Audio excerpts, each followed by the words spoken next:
শর্তে যুদ্ধবিরতিতে যাবে না ইসরায়েল, হামাস নির্মূল না হওয়া পর্যন্ত হামলা চালানোর ঘোষণা।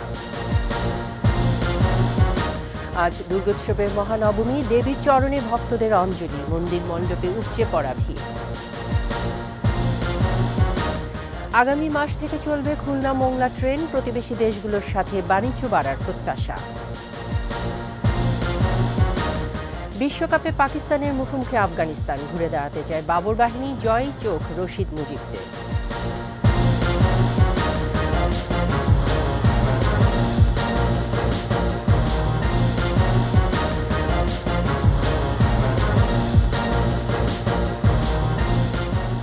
শুনছিলেন ফার্স্ট সিকিউরিটি ইসলামী ব্যাংক লিমিটেড সংবাদ শিরোনাম। আমন্ত্রণ দুপুর 2:21 সংবাদে, সাথে আছি আমি তাইজুল রহমান। দর্শক, 21 টেলিভিশনের সংবাদ একই সাথে সরাসরি দেখতে পাবেন আমাদের ফেসবুক পেজ www.facebook.com/2124 অনলাইনে। ফিলিস্তিনে 24 ঘণ্টায় ইসরায়েলি হামলায় প্রায় 400 মানুষ নিহত হয়েছে, এর মধ্যে প্রায় 150 শিশু।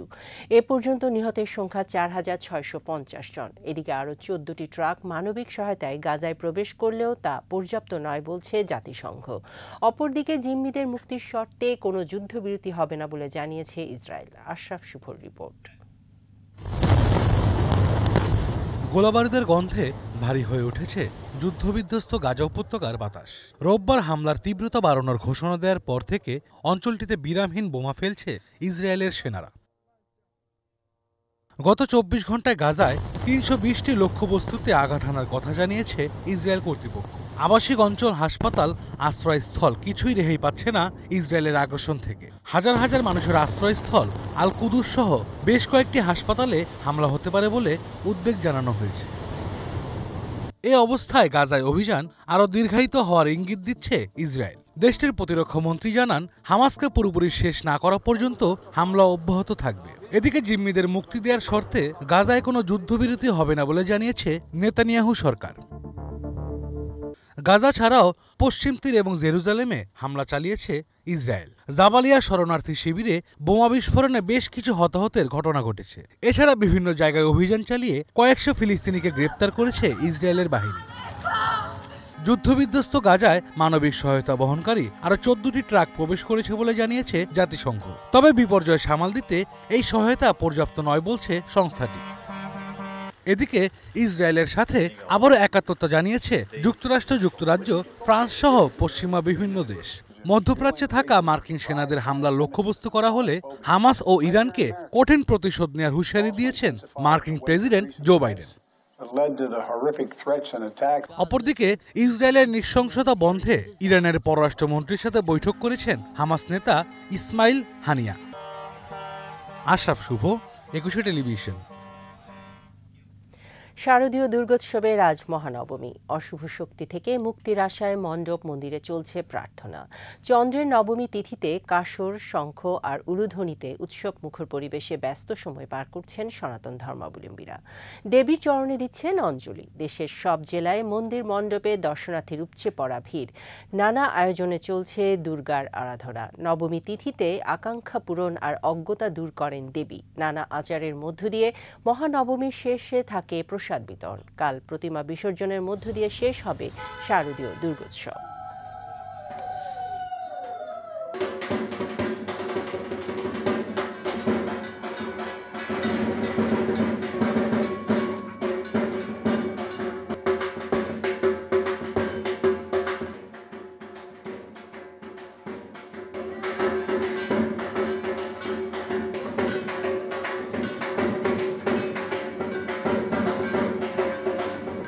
বাংলাদেশে বিশেষ অর্থনৈতিক অঞ্চলে সুইস উদ্যোক্তাদের বিনিয়োগের আহ্বান জানিয়েছেন প্রধানমন্ত্রী শেখ হাসিনা। প্রধানমন্ত্রীর কার্যালয়ে বাংলাদেশে নিযুক্ত সুইজারল্যান্ডের রাষ্ট্রদূত রেটো সিগফ্রেড সৌজন্য সাক্ষাতে গেলে তিনি আহ্বান জানান।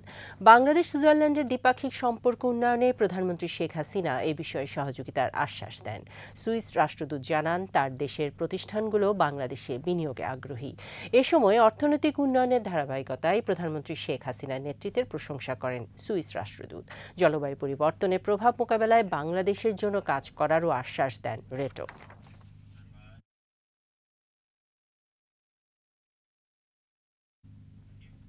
দীর্ঘ প্রতীক্ষার পর রেল নেটওয়ার্কে যুক্ত হচ্ছে মোংলা বন্দর। আগামী মাস থেকে মোংলা খুলনা রেল লাইনে চলবে ট্রেন।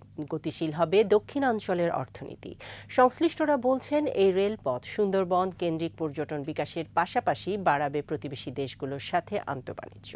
মোংলা প্রতিনিধি আবুল হাসানের তথ্যচিত্রে আরও জানাচ্ছেন সমর ইসলাম। মোংলা বন্দরকে দেশের রেল নেটওয়ার্কের সাথে যুক্ত করতে উদ্যোগ নেওয়া হয় ২০১০ সালে। এরপর সম্ভাব্যতা যাচাই, সমীক্ষা আর কার্যাদেশ দিতে কাটে আরও ৬ বছর। এরপর ২০১৬ সালে শুরু হয় প্রকল্পের বাস্তবায়ন। ৫ দফা সময় ও ব্যয় বাড়ার পর অবশেষে শেষ হয়েছে প্রকল্পটি। একই সঙ্গে নির্মাণ করা হয়েছে রূপসা নদীর উপর ৫.১৩ কিলোমিটার রেল সেতু, ১০৭টি ছোট বড় কালভার্ট, ৯টি আন্ডারপাস ও ১১টি প্ল্যাটফর্মের কাজও। রূপসা সেতু নির্মাণ সেটা ইতিমধ্যে সমাপ্ত হয়ে গিয়েছে। আর বাদবাকি যে কাজকর্ম, রেল লাইন স্থাপন, এমব্যাঙ্কমেন্ট তৈরি করা এবং সাথে আনুষঙ্গিক অন্য কাজ, ছোট বড় ব্রিজ, কালভার্ট, এগুলা এটা আর একটা প্যাকেজে ইরকন ইন্টারন্যাশনাল নামক একটা ইন্ডিয়ান প্রতিষ্ঠান তারা বাস্তবায়ন করছে। রেল নেটওয়ার্কে মোংলা বন্দর যুক্ত হলে দক্ষিণাঞ্চলে বিনিয়োগের নতুন দুয়ার উন্মোচিত হবে বলছেন বন্দর ব্যবহারকারীরা। রেল লাইন চালু হলে পরে মোংলা বন্দরের গতিশীলতা বাড়বে, বৈদেশিক বাণিজ্য আরও বেশি গতিশীল হবে। যেমন ভারত, ভুটান, নেপাল সহ এই অঞ্চলের অন্যান্য রাষ্ট্রের মালামাল এই বন্দরের মাধ্যমে বোঝাই খালাস হবে। সম্প্রতি প্রকল্প পরিদর্শনে এসে রেলমন্ত্রী জানান, ৯ নভেম্বর এই রেলপথ উদ্বোধন করবেন প্রধানমন্ত্রী শেখ হাসিনা। রেলপথটির সাথে মোংলা বন্দর যুক্ত হলে বাংলাদেশ, ভারত, নেপাল ও ভুটানের মধ্যকার আন্তঃবাণিজ্য বাড়বে বলে জানান তিনি।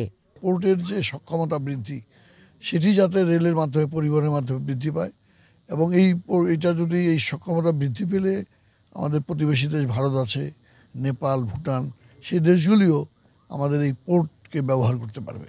মোংলা খুলনা রেলপথ প্রকল্পের ফুলতলা থেকে মোংলা পর্যন্ত মোট ৬৪ কিলোমিটার। তবে স্টেশনগুলোর ডাবল লাইন হিসাব করলে রেলপথ বসছে প্রায় ৯০ কিলোমিটার।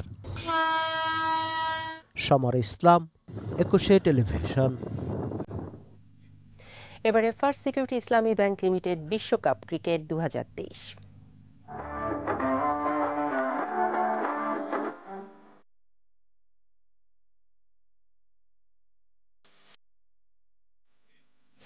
বিশ্বকাপে আর কিছুক্ষণের মধ্যে আফগানিস্তানের মুখোমুখি হচ্ছে পাকিস্তান। টুর্নামেন্টে ঘুরে দাঁড়ানোর লক্ষ্যে মাঠে নামছে বাবর বাহিনী। টানা ২ হারে সেমির দৌড়ে বেশ পিছিয়ে পড়েছে তারা। এদিকে প্রথম ২ ম্যাচ হারলেও তৃতীয় ম্যাচে অঘটনের জন্ম দিয়েছে আফগানরা। ইংল্যান্ডকে বড় ব্যবধানে হারিয়ে আত্মবিশ্বাসে তুঙ্গে রশিদ মুজিবের দল। পাকিস্তানের বিপক্ষেও চমক দেখাতে প্রস্তুত তারা।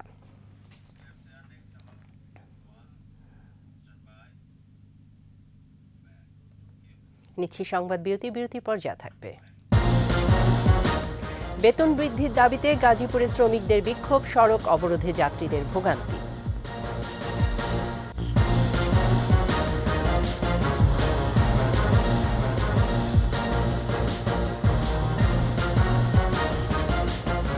আবারও আমন্ত্রণ দুপুর ২টার ২১ সংবাদে। বেতন বৃদ্ধির দাবিতে গাজীপুর কালিয়াকৈরের মৌচাক এলাকায় কয়েকটি কারখানার শ্রমিকরা সড়ক অবরোধ ও বিক্ষোভ করেছে। কারখানার শ্রমিক ও পুলিশ জানায়, সকাল ১০টা থেকে শ্রমিকরা বেতন বৃদ্ধির দাবিতে বিক্ষোভ করে। এ সময় আশপাশের কারখানার শ্রমিকরাও বিক্ষোভে যোগ দেয়। এক পর্যায়ে ঢাকা-টাঙ্গাইল মহাসড়কে অবস্থান নিয়ে অবরোধ করে শ্রমিকরা। এতে ওই মহাসড়কের উভয় দিকে যানবাহন চলাচল বন্ধ হয়ে যানজটের সৃষ্টি হয়। মৌচাক পুলিশ ফাঁড়ির পরিদর্শক জানান, পরিস্থিতি নিয়ন্ত্রণের চেষ্টা চলছে।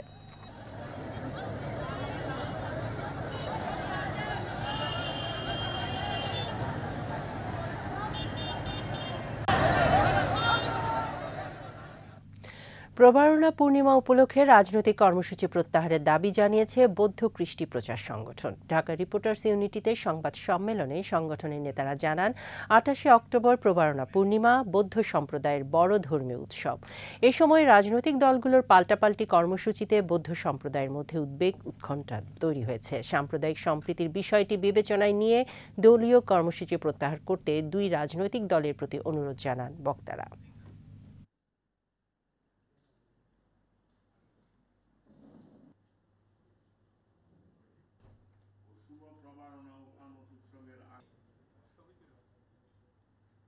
পূর্ণিমা দিবসে ধর্মপ্রাণ বৌদ্ধ জনগোষ্ঠী নির্বিঘ্নে যাতায়াতের ক্ষেত্রে শঙ্কিত হয়ে পড়েছে। এমতো অবস্থায় আমরা দেশের রাজনৈতিক প্রাজ্ঞ নেতৃবৃন্দের আন্তরিক শুভদৃষ্টি কামনা করছি। দুর্গাপূজার রাজশাহী নগরীর রানীবাজার এলাকায় টাইগার সংঘের আয়োজনে এবার মণ্ডপের থিম হয়েছে ডাকঘর। ঢাকার কেন্দ্রীয় ডাকঘরের আদলে তৈরি মণ্ডপটি সবার নজর কেড়েছে। আয়োজকরা বলছেন, নতুন প্রজন্মকে চিঠি সম্পর্কে ধারণা দিতেই এই থিম বেছে নেওয়া হয়েছে। হাসান আল মোবিনের ক্যামেরায় রাজশাহী বিভাগীয় প্রতিনিধি বদরুল হাসান লিটনের রিপোর্ট, জানাচ্ছেন মাসুম আলিসা। পূজা মণ্ডপের সামনে গেলেই চোখে পড়বে হারিয়ে যাওয়া ঐতিহ্য ডাক বিভাগের চিত্র। ডাক হরকরার হাতে হেরিকেন, কাঁধে লাঠি আর ঝুলি নিয়ে চিঠি বিলির দৃশ্য তুলে ধরা হয়েছে। মণ্ডপের সামনে সংরক্ষণ করা হয়েছে বঙ্গবন্ধু শেখ মুজিবুর রহমান সহ প্রখ্যাত ব্যক্তিদের হাতে লেখা বিভিন্ন চিঠি। এবারের পুজো সকল অমঙ্গল মুছে মানুষের কল্যাণ নিয়ে আসবে, এমনটাই প্রত্যাশা সনাতন ধর্মাবলম্বীদের। পূজাটা যেন সুন্দরভাবে আমরা পালন করতে পারি, উদযাপন করতে পারি, বন্ধু বান্ধব, পরিবার, মা সবার সাথে ঠিক আছে আনন্দভাবে উদযাপন করতে পারি। মা এসেছেন আমাদের ঘটকে। ঘটকের শব্দের অর্থ হচ্ছে ঘোড়ায় আগমন এবং ঘটকেই গমন। এবারে মা অশুভকে শক্তি বিরাজিত করে শুভ শক্তির সূচনা করবে, এটাই আমরা মায়ের কাছে প্রার্থনা করি। আয়োজকরা জানান, প্রতিবার এখানকার পুজোয় ভিন্ন বার্তা দেওয়ার চেষ্টা থাকে। ডিজিটাল যুগে মোবাইল ফোনের SMS এর ভিড়ে হারিয়ে যাওয়া চিঠি আদান প্রদানের পুরনো ঐতিহ্য তুলে ধরতে এবারের এই আয়োজন। আমরা প্রতি বছরই আমাদের পুজোতে একটা করে মেসেজ দিতে চাই আমাদের দেশ ও জাতিকে। নিরাপত্তা তৎপরতা আমাদের চোখে পড়েছে সুন্দর। তারা মূর্তি যে সমস্ত স্থানে বানানো হয় সেই সমস্ত স্থানে রীতিমতো টহলদারি করেছেন, পাহারা দিয়েছে। এদিকে পূজা নির্বিঘ্ন করতে মহানগরী সহ জেলা জুড়ে নিরাপত্তা বলয় গড়ে তুলেছে র্যাব। আমরা এলাকায় সার্বিক নিরাপত্তা বৃদ্ধি করেছি এবং এটা আগামী 25শে অক্টোবর পর্যন্ত বিদ্যমান থাকবে। গত বছর এই মণ্ডপের থিম ছিল ফুটবল বিশ্বকাপ উন্মাদনার বিশ্বকাপ ট্রফি। এবছর রাজশাহী মহানগরে পূজা মণ্ডপ হয়েছে 101টি, যা গত বছরের চেয়ে 25টি বেশি। মাসুম আলিসা, একুশে টেলিভিশন। এদিকে রংপুরে 157 মণ্ডপে দুর্গাপূজা উদযাপিত হচ্ছে। এবার দেবী দুর্গা এসেছেন ঘোড়ায়, আবারও ফিরে যাবেন ঘোড়ায় চড়ে। তাই ঘোড়াগাড়ির আদলে তৈরি পূজা মণ্ডপ নজর কেড়েছে সবার। রংপুর বিভাগীয় প্রতিনিধি লিয়াকত আলী বাদরের তথ্য ছবিতে মাসুম আলিসার আরেকটি প্রতিবেদন। রংপুর নগরীর পাকপাড়ায় ঘোড়ার গাড়ির আদলে মণ্ডপ এবার অন্যতম আকর্ষণ। পূজা উদযাপন কমিটি বলছে, যেহেতু মা দুর্গা ঘোড়ায় চড়ে আসছেন, আবার স্বর্গে ফিরে যাবেন ঘোড়ায়, সে কারণে এই আয়োজন। সকাল থেকে গভীর রাত পর্যন্ত নারী, পুরুষ, শিশুসহ পুণ্যার্থীরা আসছেন দেবী দুর্গার আশীর্বাদ নিতে। আনন্দঘন এবং কড়া নিরাপত্তায় উদযাপিত হচ্ছে দুর্গাপূজা। ব্যতিক্রমী ধর্মী আমরা পূজা মণ্ডপ তৈরির চেষ্টা করি। তার প্রেক্ষিতে এবার আমরা এই ঘোড়ার গাড়ি এবার তৈরি করেছি। এখানে পূজা দিয়ে আমরা খুব ভীষণভাবে উৎফুল্ল আনন্দ পাই। নগরীর কালীবাড়ি মন্দিরে ভোর থেকে গভীর রাত পর্যন্ত উপচে পড়া ভিড়। শান্তিপূর্ণ পরিবেশ ও নিরাপত্তা ব্যবস্থায় খুশি সবাই। অসাম্প্রদায়িক চেতনায় উৎসব পালন করার আহ্বান তাদের। মার কাছে প্রার্থনা করি যাতে প্রত্যেকবার সবাই মিলে আমরা এভাবে পূজা উদযাপন করতে পারি। বাংলাদেশের মানুষ এই অসাম্প্রদায়িক চেতনা নিয়ে এই সার্বজনীন দুর্গোৎসব এটাকে সার্বজনীন করে উঠে। রংপুরে রেকর্ড সংখ্যক 157টি মণ্ডপে পূজা অনুষ্ঠিত হচ্ছে। নিরাপত্তা নিশ্চিতে প্রশাসনের প্রতি কৃতজ্ঞতা জানিয়েছে পূজা উদযাপন পরিষদ। বিজয়া দশমীর মধ্য দিয়ে আমাদের শারদীয় দুর্গা উৎসব শেষ হবে। ধর্মীয় সম্প্রীতি বজায় রেখে আমরা আমাদের উৎসব পালন করছি। মাসুম আলিসা, একুশে টেলিভিশন। শেষ করছি দুপুর 2টার 21 সংবাদ। যাবার আগে ফার্স্ট সিকিউরিটি ইসলামী ব্যাংক লিমিটেড সংবাদ শিরোনামগুলো জানিয়ে দিচ্ছে আরও একবার। কোনো শর্তে যুদ্ধবিরতিতে যাবে না ইসরায়েল, হামাস নির্মূল না হওয়া পর্যন্ত হামলা চালানোর ঘোষণা। আজ দুর্গোৎসবের মহানবমী, দেবীর চরণে ভক্তদের অঞ্জলি, মন্দির মণ্ডপে উপচে পড়া ভিড়। আগামী মাস থেকে চলবে খুলনা মোংলা ট্রেন, প্রতিবেশী দেশগুলোর সাথে বাণিজ্য বাড়ার প্রত্যাশা। বিশ্বকাপে পাকিস্তানের মুখোমুখি আফগানিস্তান, ঘুরে দাঁড়াতে চায় বাবর বাহিনী, জয় চোখ রশিদ মুজিবদের।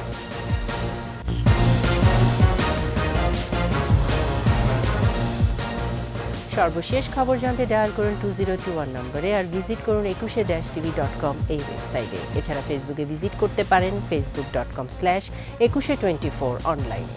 এতক্ষণ সাথে থাকার জন্য ধন্যবাদ। পরবর্তী সংবাদ সন্ধ্যা ৬টায় ২১-এর দেশের সংবাদ দেখার আমন্ত্রণ রইল। ২১-এর সাথেই থাকুন।